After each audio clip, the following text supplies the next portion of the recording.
Alright, back again. So I tacked this morning, and basically I just decided to, rather than try and hack bits in here and there, I just went straight, because the thing is that this plate that's here was further in than the thickness of this came out. So there's like an 8mm gap, and I wanted to keep this line the same, but I thought to myself, well, it's not going to be seen, so I'd much rather make this stronger than try to make something look nicer. So what I did is I just basically cut out, I kept this section here because it was still good, and you can see up here, that's what it looked like after I peeled it open. So the outside of this, the outside of it looked okay, but once I got in, it just you know, I realised that it was pretty much gone. So I just decided to go a full box section all the way. It's got a continuous weld there. Once I flip this back around, I don't want to lay on my back and weld. I already welded this whole section here on my back, so yeah, it's not the best right now, but clean it up and do it again if I have to. But yeah, so I just boxed that in and tried to run around this edge here and then catch this, I'd say it's a shock mount there. Yeah, it's definitely a shock mount. Looks like it's bent. And then ran it around and boxed it. You can see there. So I bashed all of this section here. I bashed out from above so that I could get this in, and then what I'll do is I'll bash it back in, and clamp it, and then weld along these edges. Yeah, from the outside. So that was the easiest way for me to do it. Less buggerizing around too. So I don't really want to pull this whole thing apart. I'm going to lose its character, so I'm just going to try, and I thought about taking all of this out this morning. I don't really want to do that. I'm sort of losing what I want to keep. I want to keep the character, especially in the cab where I'm sitting, so I like the idea of the older looking stuff. So this stuff under here that's really important that you know, I'll be driving on is going to be rock solid. So this lip along here, I just bent it back, and then what I'll do is I'll clean it all up, and then run a strengthening plate probably straight across, or even try and catch a weld here. I don't know if I can or not. It's a little hard to get the stinger back around this side, but we'll see what happens. But yeah, that's number one. I still haven't done the front section yet. I might do them in a pair, so I'll get this side and that side done. I can stand up now and hack this one up a lot easier. Basically what I'm going to do now is catch this line, measure out 100 mils, just cut straight along. Yeah, I've got a couple of tacks there, so it's okay. Yeah, measure along 100 mil. I'm not worried about if I cut into that, because it'll just be welded. The same thing happened down there as well. That's for the brakes. Yeah, just 100 mil straight along, bang. I just, the box that came here, I cut and then bent it. Oh, actually no, I didn't. Rather than having a straight plane here and then a little joggle there, all I did is I just changed the angle and just went, I just brought it down about 2 degrees. So from that point to here, it's not a straight line, and then a little dog leg at the end, it's just a straight line. I really don't think a couple of mils is going to matter. It's only probably 2 mils, and considering this folded edge comes out, this swage here, 10 mils, and I won't have that on the box now. If you look down there, it's not there, so clearance issues is no problem. So rather than buggerise around and making pie cuts and blah blah blah, just one straight piece all the way along, straight in, weld, weld, weld, and then what I'll do is I'll come in from the top again, because I figure I'm probably going to have to cut some of this out anyway, and I'll get a really good weld in there. What I'll do is I'll probably cut a little section of this out, that way I can get the top edge of these 2 beams that come across, because I'll have these 3 sides welded, behind and then under and then this side, but I won't have the top done. And this is slightly compromised, this stuff anyway, so I'll probably just cut this out when I'm cutting more of this, and then get a good weld in there, and then I can just cover it up however I see fit at the time. So yeah, this one is going to be a lot quicker. That one took me a couple of hours because I hadn't done one of these sections in here before, and most of the time I take is committing. Basically, I you know, got the ideas in my head, and basically you know, it's all about committing to it and actually doing it. So that's what I cut out there. Disregard that little cutout. Yeah, I just made that on the box. Little cut in either end of the top section, then just bashed it down so it was sort of more like that, if you know what I mean. Rather than coming straight across, it sort of had a bit of a dog leg at the top, and then that sort of, you can probably see where I've re-welded it there. I've just thrown a weld in where that cut is, and I took a little section out and then just basically just laid it on, and caught, this is really thick here, so I caught this edge and then went around, and then there was a bit of a step here, just because I didn't want to take this off at the time. I should have just cut straight down, but that's okay. It's a bit grubby, but I'll clean that up, and yeah, it's all about moving forward. So that's done. I'll cut this one out. Actually, I'll cut this out first, and if I can use this template I will. If I can't, doesn't matter. It's only a 5-minute job to make another one, but actually it looks like this is all rusted out anyway. This one wasn't. This one had this there. It looks like this might have been ripped off at some stage. The shock absorber might have been ripped off at some stage, and this is all rusted through here, so you can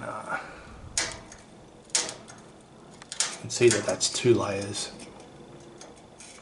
So what I'll do is I'll probably cut along this edge. I'll cut along this edge, and I'll probably, there's a weld seam there, so I'll probably come right up to this weld seam, recut that, and take all of this fold out, this rolled edge, and yeah, I'll just re-roll that on the new box section. So I'll make a cut along here, and then keep that amount of length, so probably that much more, and then roll that around along this edge and weld it up there, and then catch the back edge if it's still okay. If not, I'll have to work that out as I go. But yeah, sometimes it looks good, like that looks fairly thick there. That's what I was looking at originally when I bent this, but once you get in further you realise that what do? You make this really good, and then you have this section fail in 6 months. You're driving down the highway somewhere or on a mountain range somewhere, and I just want this to putt around in. I really don't want it failing on me, so it's all about the little things, you know, making a really good frame. And the rest of the combi, I don't mind if it looks like just a old heap. That's sort of what I'm going for. But this stuff here I want to make really strong. So I'll try and get this done now. In the next, I'll time myself and see how I go. I'll give myself 1 hour. Probably take me 3, but that's alright. So I want to end up with something like that. So it hasn't compromised the shape anyway. It's all up to that edge. It's up to the edge, and it's not as far down as where this is. So I think I'm pretty good. And to be honest with you, this box section is thicker than this ever was. And considering the inside of it, so the inside wasn't 2.75 mil anyway. It was actually this stuff here, which is only, you know, thicker gauge sheet metal. So that ran down and then was spot welded along this edge here, just to give it a boxed in area. I think it was just to stop the water getting into the cabin. Really, I don't know. Considering the rest of the frame was a C like that, and it wasn't closed in. So this is going to be closed in all the way along now, from front, all the way from the front, all the way to the back. There won't be any big piles of sand and water sitting in the frame like there would have been in the old ones, because that's what happened with them. They had you know, just a little spot somewhere like that, and over time sand and water got flicked up in there, debris, dead animals, and just, you know, this is facing down, so this is just a well that just filled up with moisture creating debris and salt. So salt and moisture isn't a good combination for steel. So this way that I'm doing it, it may not be you know, old school or the correct way that some guys will probably go about it. They probably, I mean, just to give you an idea, this section here from there to there is about $2,000 to buy here. So and that's not including the rear half. So that's 2 of them, like 2 of them.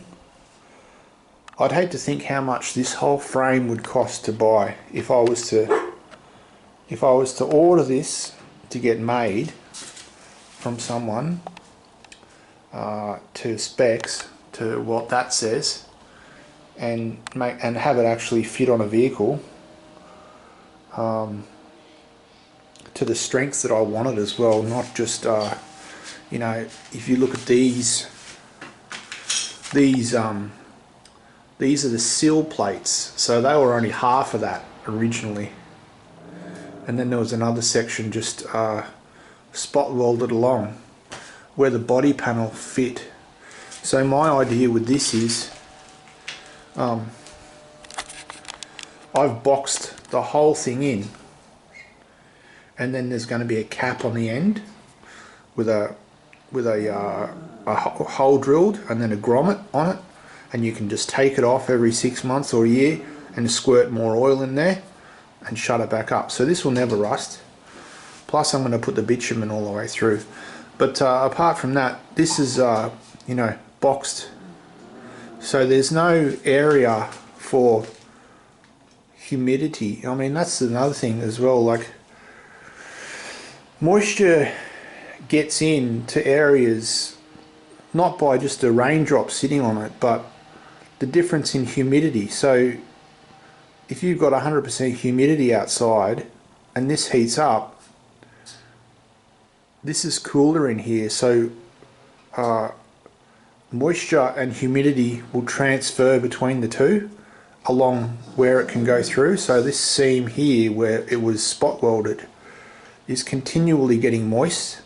It's like your compressor hose, where it's decompressing, it's always cold and moisture hits that spot. So it doesn't, I mean, it's obviously never going to be that extreme as like a compressor, but just the little differences. You know, you're continually getting a little bit of moisture in there, and then it gets taken away, and then it puts in, so it's continually rusting. So for me, this is probably 10 times stronger. And then the little so the floor will come out slightly further than here on the inside of the combi. I haven't measured it, I haven't got to that yet, but it's only the difference in where those little I don't know what they're called, but they basically got a curve like that, and then the actually I've got a diagram here. So where these come down, they join onto the bottom of the sill plate or across the face of it, and they're on an angle. You can't quite see it, but they are. They're flat on the back, and then they've got an angle on the front. So this edge here, furthest in at the bottom, where they join on and come up. Oh, there's a picture there. So that's them there. So instead of having this seam here that is going to get moisture in it, and as well as along these, but yeah, along here, that outer edge, that outer dimension there, from here out to there, I've adjusted and changed slightly, and now it's this. So that outer edge is now this outer edge, and my body panels will mount up directly onto the bottom here, and they can be welded from the bottom, and then also bitumen can be dropped in from above and create a big section of bitumen in there and seal off that whole area right along. And then towards the front and the back, a little drill hole can be made, and then any water that gets spilled in from inside the car can get taken out. But so what I'll have is a little void in here under the floor that'll be totally sealed as well. But yeah, definitely welded from the bottom, and it'll look much cleaner too. I won't have